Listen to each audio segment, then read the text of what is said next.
Section 20.8, Sedimentary Rocks.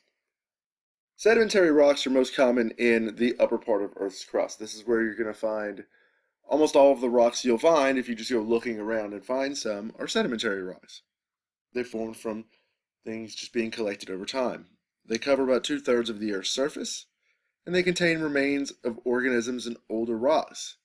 Sedimentary rocks give us the keys to understanding what happened in Earth's past. And sedimentary rocks are the rocks that contain fossils.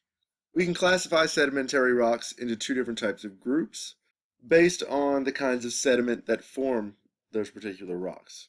What are known as clastic sedimentary rocks are formed from clastic sediments, which are just small pieces of broken apart rock, shell debris, solid organic matter, broken pieces of stuff left over. And then chemical sedimentary rocks are formed when you don't have those clastic components present. They're formed from chemical sediments, from smaller pieces piling up over and over and over time.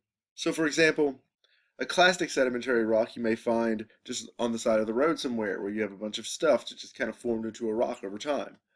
Whereas a chemical sedimentary rock you might find at the bottom of a riverbed as water has deposited these particular chemical sediments over and over time. Those two things are going to have very different makeups.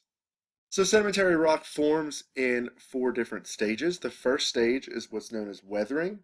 Weathering is just the disintegration or decomposition of rock at a particular place. It's the rock being broken apart and the little pieces coming off of it. So you have something that breaks pieces off of another rock, wind, water, ice, some type of chemical, acid rain.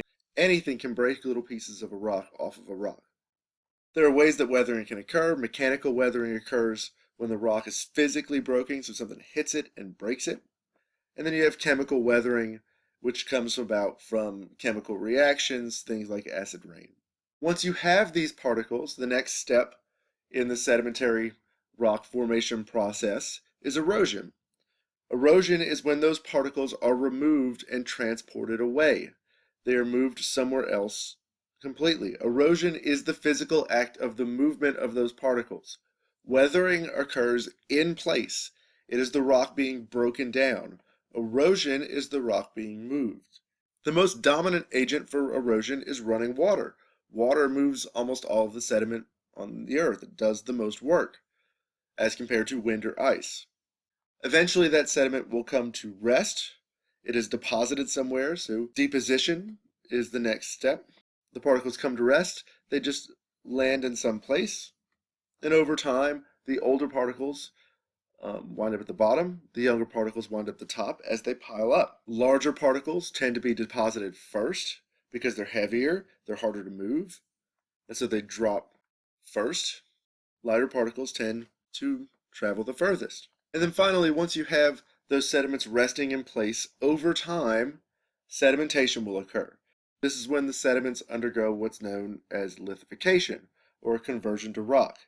And it occurs through compaction and cementation. Compaction just reduces the thickness of the deposit. It squeezes the water out, and so it just compacts everything together and gets rid of all the liquid. And then cementation is when you have chemical deposits or something that helps to bind the rock together into a solid chunk of rock.